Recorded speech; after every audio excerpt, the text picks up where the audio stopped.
So ಯಾರೇ ಆಗ್ಲಿ, ಈಗ ನಿಮ್ ಜೊತೆ ಯಾರಾದ್ರೂ ತುಂಬಾ ಕೋಪ ಮಾಡ್ತಿದ್ದಾರೆ ಅಂದ್ರೆ ಅದಕ್ಕೆ ಮದ್ದು ಏನ್ ಗೊತ್ತಾ? ನಿಮ್ಮ ಪ್ರೀತಿ.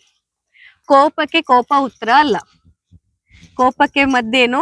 ಪ್ರೀತಿ. ಯಾರಾದ್ರೂ ನಿಮ್ಮನ್ನ ನೋಡಿ ತುಂಬಾ ಕೋಪ ಮಾಡ್ತಿದಾರಾ, ನೀವು ಅವ್ರನ್ನ ಅರ್ಥ ಮಾಡ್ಕೊಳ್ಳಿ, ಅವ್ರೊಳಗಿರೋ ಭಯ ಏನು ಅಂತ ಹುಡುಕಿ, ಅವ್ರೊಳಗಿರೋ ಕೀಳರಿಮೆ ಏನು ಅಂತ ಹುಡುಕಿ, ಅದಕ್ಕೆ ಪ್ರೀತಿಯನ್ನ ಕೊಡಿ, ಅದಕ್ಕೆ ಒಂದು ನೀವು ಅಶ್ಯೂರಿಟಿಯನ್ನ ಕೊಡಿ. ಇಲ್ಲ, ನಿನ್ ಬಗ್ಗೆ ನಾನ್ ತಪ್ಪು ತಿಳ್ಕೊಳಲ್ಲಪ್ಪ, ನೀನ್ ಏನೇ ಫೋನಲ್ಲಿ ನೋಡ್ರು ನಿನ್ ಬಗ್ಗೆ ನಾನ್ ತಪ್ಪು ತಿಳ್ಕೊಳಲ್ಲ, ಆದ್ರೆ ನೋಡು ಹೀಗಾಗತ್ತಲ್ವಾ, ತೊಂದ್ರೆ ಆಗತ್ತಲ್ವಾ, ಅದೊಂದೇ ಯೋಚನೆ ನನಗೆ ಅಂತ ನೀವು ನಿಮ್ಮ ಪ್ರೀತಿಯನ್ನ ತೋರಿಸಿ.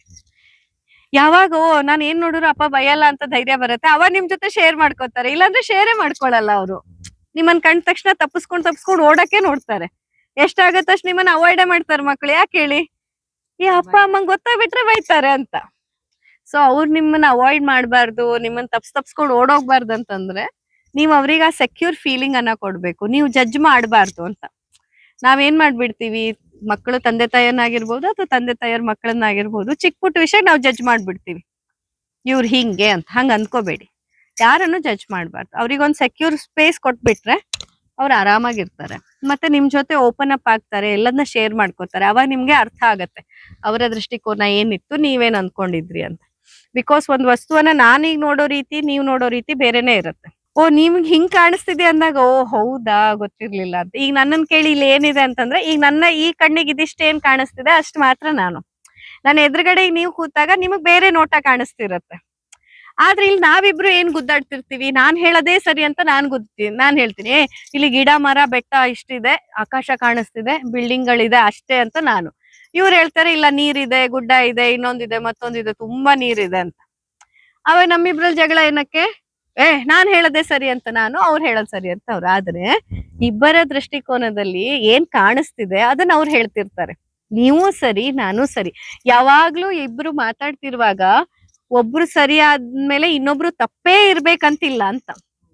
ಇಲ್ಲಿಗ್ ನಾನು ಇದನ್ನ ನನಗೇನ್ ಕಾಣಿಸ್ತಿದೆ ನಾನ್ ಹೇಳ್ತಿದ್ದೀನಿ ಅಂದ್ರೆ, ನೀವು ನಿಮಗೇನ್ ಕಾಣಿಸ್ತಿದೆ ಅದು ನೀವ್ ಹೇಳ್ತಿದ್ದೀರಾ ಅಂತಂದ್ರೆ, ನೀವು ಸರಿ ಇರ್ಬೋದು, ನಾನು ಸರಿ ಇರ್ಬೋದು. ಅದು ನಾವ್ ಅರ್ಥ ಮಾಡ್ಕೊಳಲ್ಲ. ನಾವ್ ಹೇಳೋದೇನು, ಈಗ ನಾನ್ ಸರಿ ಅಂದ್ಮೇಲೆ ಇನ್ನೊಂದ್ ಅರ್ಥ ಏನು, ನೀವು ತಪ್ಪು, ಅಥವಾ ನೀವ್ ಸರಿ ಅಂದ್ಮೇಲೆ ನಾನ್ ತಪ್ಪು. ಈಗ ನೀವೇನಾದ್ರು ಇಲ್ಲ ಮೇಡಮ್ ಹಿಂಗೆ ಕಾಣಿಸ್ತಿದೆ ಅಂದ್ರೆ ನಾನ್ ಅರ್ಥ ಮಾಡ್ಕೊಳ್ಳೋದೇನು ಅಂದ್ರೆ, ನಾನ್ ತಪ್ಪು ಅಂತಿದ್ದೀರಾ, ಎಷ್ಟು ಧೈರ್ಯ ನಿಮ್ಗೆ ನನ್ನೊಂದ್ ತಪ್ಪು ಅನ್ನಕ್ಕೆ ಅಂತ. ಆದ್ರೆ ನಾನ್ ಅರ್ಥ ಮಾಡ್ಕೊಳ್ಬೇಕು, ಅವ್ರು ಹೇಳೋದ್ ಸರಿ ಸತ್ಯ ಅಂತ ಹೇಳ್ತಿದ್ದಾರೆ ಅಂದ್ರೆ ಅದ್ರ ಅರ್ಥ ನಾನ್ ತಪ್ಪು ಅಂತ ಅವ್ರು ಹೇಳ್ತಿಲ್ಲ. ಅವ್ರಿಗೆ ಏನ್ ಕಾಣಿಸ್ತಿದೆ ಅಲ್ಲಿಗ ವ್ಯೂ, ಅದನ್ನ ಹೇಳ್ತಿದಾರ ಅವ್ರು. ನನಗಿಲ್ಲೇನ್ ಕಾಣಿಸ್ತಿದೆ ಅದ್ ಹೇಳ್ತಿದೀನಿ. ಈ ನೋಡೋದಕ್ಕೆ ಇಷ್ಟೇ ಡಿಸ್ಟೆನ್ಸ್ ಅಲ್ವಾ, ಆದ್ರೆ ನಾನ್ ನೋಡ್ತಾ ಇರೋ ರೀತಿ ಹೀಗಿದೆ, ಅವ್ರು ನೋಡ್ತಾ ಇರೋ ರೀತಿ ಹಾಗಿದೆ. ನಮ್ಮ ಹಿಂದೆ ಇರತಕ್ಕಂತ ಕೆಲವು ವಿಚಾರಗಳು ನಮಗೆ ಗೊತ್ತಾಗಲ್ಲ, ಅದನ್ನ ಅರಿವು ಮಾಡ್ಕೋಬೇಕು ಅನ್ನೋ ಒಂದು ಪಾಯಿಂಟ್ ಅಲ್ಲ ಮೇಡಮ್. ಸೊ ಯಾರೇ ಏನೇ ಆದ್ರೂ ಎದುರುಗಡೆ ಅವ್ರು ಹೇಳಿದಾಗ ಅವ್ರು ಅದು ಸರಿನೇ ಅಥವಾ ತಪ್ಪೆ ಅಂತ ಕನ್ಕ್ಲೂಷನ್ ಗೆ ಬರ್ಬೇಡಿ. ಸ್ವಲ್ಪ ತಾಳ್ಮೆಯಿಂದ ಕೇಳಿಸ್ಕೊಳ್ಳಿ ಏನ್ ಹೇಳ್ತಿದ್ದಾರೆ ಅಂತ. ನಾವು ಡೈರೆಕ್ಟ್ ಡಿಸಿಷನ್ ಹಿಂಗೆ ಅಂತ ಹಂಗ್ ಮಾಡ್ಬಾರ್ದು.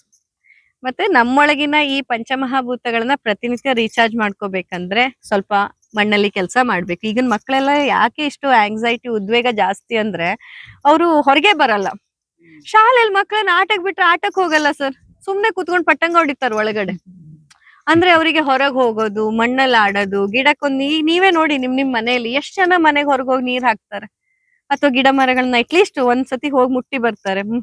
ಬೇಕಾದ್ರೆ ಟ್ರೆಡ್ಮಿಲ್ ಅಲ್ಲಿ ಓಡ್ತಾರೆ, ಮನೆ ಒಳಗೆ ವ್ಯಾಯಾಮ ಅವ್ರದ್ದು. ಈಗಂದ್ರೆ ಹೊರಗೆ ಹೋಗೋದು, ಪ್ರಕೃತಿ ಜೊತೆ ಬೆರೆಯೋದು, ಗಿಡ ಮರಗಳನ್ನ ಮುಟ್ಟೋದು, ಆ ವಾತಾವರಣದಲ್ಲಿ ಸಮಯ ಕಳೆಯೋದನ್ನ ನಾವೆಷ್ಟು ದೂರ ಮಾಡ್ತಾ ಬಂದ್ವಿ, ಅಷ್ಟು ನಮ್ಮಲ್ಲಿ ಈ ಭಾವನೆಗಳ ತೊಳಲಾಟ ಜಾಸ್ತಿ ಆಯ್ತು. ಸೊ ಇದಕ್ಕೆಲ್ಲ ಸೊಲ್ಯೂಷನ್ ಮತ್ತೆ ವಾಪಸ್ ಪುನಃ ಮಣ್ಣಿಗೆ, ಗಾಳಿಗೆ, ನೀರಿಗೆ, ಪ್ರಕೃತಿಗೆ ನೀವು ಹತ್ರ ಆಗ್ತಾ ಹೋಗ್ಬೇಕು. ಆಗ ಒಂದೊಂದಾಗಿ ಎಲ್ಲ ವಾಪಸ್ ಪುನಃ ಸರಿ ಆಗ್ತಾ ಬರುತ್ತೆ. ದಿನಾ ಹೋಗ್ಬೇಕು ಹೊರಗಡೆಗೆ, ದಿನಾ ಮಣ್ಣು ಮುಟ್ಬೇಕು, ನೀರ್ ಮುಟ್ಬೇಕು, ಗಿಡ ಮುಟ್ಬೇಕು, ಆಯ್ತಾ? ಮನೆಗ್ ಹೋದ್ಮೇಲೂ ಮಾಡ್ಬೇಕಿದ್ನ.